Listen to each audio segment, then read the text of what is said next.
मित्रों, रामायण से जुड़े कई प्रसंग आपने सुने और देखे होंगे, पर आज हम आपको एक ऐसे प्रसंग के बारे में बताने जा रहे हैं जिससे आम जनमानस अनजान है। माता सीता की अग्नि परीक्षा के बारे में तो लगभग सभी जानते हैं, पर क्या आपको पता है एक बार प्रभु श्री राम जी को भी माता सीता जी के सामने परीक्षा देनी पड़ी थी। पर आखिर क्यों हुआ था ऐसा, जानते हैं हमारे आज के इस खास वीडियो में। नमस्कार मित्रों, आपका एक बार फिर से स्वागत है। बात उस समय की है जब प्रभु श्री राम लंका पर विजय प्राप्त करके अपनी जन्मभूमि अयोध्या नगरी में वापस आ गए थे और सुखपूर्वक जीवन व्यतीत कर रहे थे। वो अपना राज्य बड़ी कुशलता से संभाल रहे थे। एक रात जब प्रभु श्री राम अपनी अर्धांगिनी देवी सीता के साथ गहरी निद्रा में लीन थे, तभी अचानक से वहीं पिंगला नाम की एक वैश्या चोरी छिपे अंदर आ गई। वो पूरी तरह से कामस्त थी। उसने प्रभु श्री राम के चरण को तेजी से पकड़कर उनको जगा दिया और उनके चरण को छूकर बहुत तेजी से रोने लगी।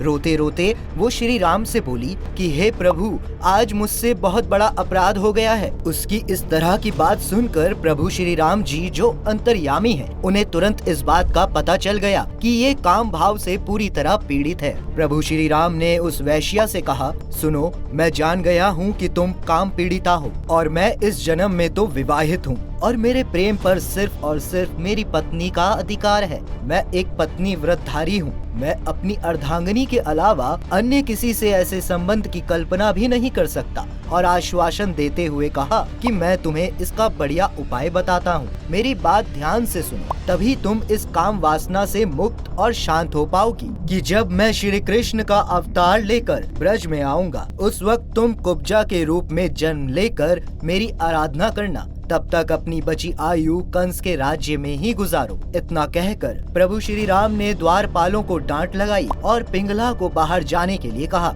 और सीता जी को जगाकर सब बता दिया। सारा वृतांत सुनकर सीता जी को प्रभु श्री राम पर विश्वास नहीं हुआ और वो क्रोधित हो गई। राम जी पर संदेह करते हुए उन्होंने कहा, आपने उस वैश्या के साथ भोग कर लिया, अब उसके जाने के बाद आप मुझे ये बोल रहे हैं। आज आपने विवाह के समय दिए गए वचन की मर्यादा को तार तार कर दिया। उस वक्त ऋषियों के समक्ष हुए शुभ विवाह के मान को भंग कर दिया। सीता जी की ऐसी बातें सुनकर प्रभु श्री राम ने उनसे कहा कि नहीं सीते, ऐसी कोई बात नहीं है। तुम्हारे सिवा इस संपूर्ण जगत की स्त्रियां मेरे लिए माँ और बहन के समान हैं। तुम मेरे ऊपर बिना वजह संदेह कर रही हो। तुम्हारा शक गलत है। मेरे और उसके बीच ऐसा कुछ भी नहीं हुआ है। सीते, तुम मेरी बात समझने का प्रयास करो। प्रभु श्री राम की इन बातों से भी माता सीता को कोई फर्क नहीं पड़ा और उन्होंने पुनः क्रोधित हुए कहा कि मैं आज ही सरयू नदी में डूब जाऊंगी।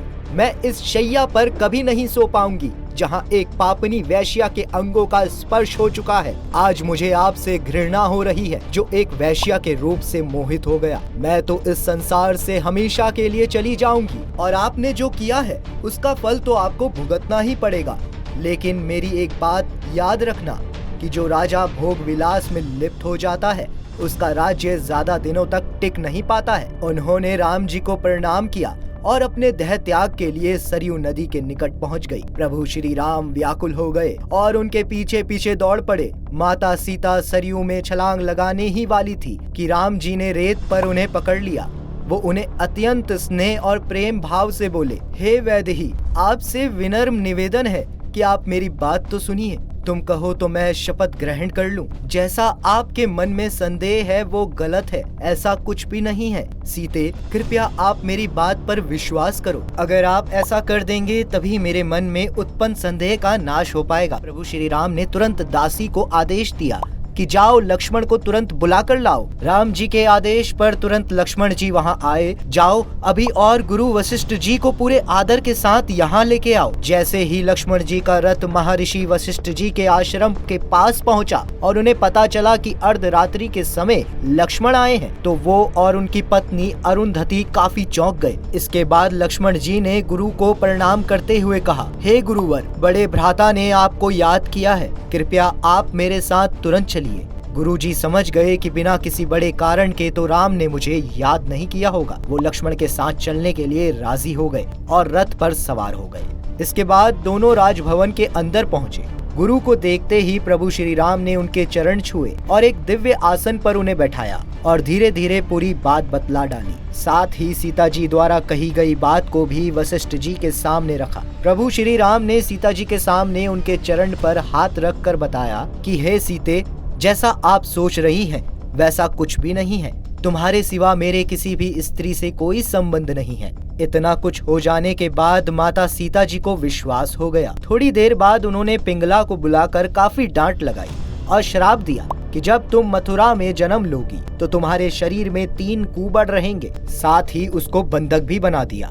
प्रभु श्री राम ने उसको छुड़वाया और बोले, जाओ, तुम्हारा उद्धार हो जाएगा। मित्रों, इस तरह प्रभु श्री राम ने अपनी अर्धांगिनी देवी सीता का विश्वास जीता और वे सुखपूर्वक जीवन व्यतीत करने लगे। तो मित्रों, कैसा लगा आपको हमारा आज का ये वीडियो? अगर आपके पास कोई सुझाव या प्रश्न हो तो कृपया कमेंट बॉक्स में हमें अवश्य साझा करें। साथ ही अगर आपको वीडियो अच्छी लगी हो तो इसे ज्यादा से ज्यादा लाइक और शेयर जरूर करें।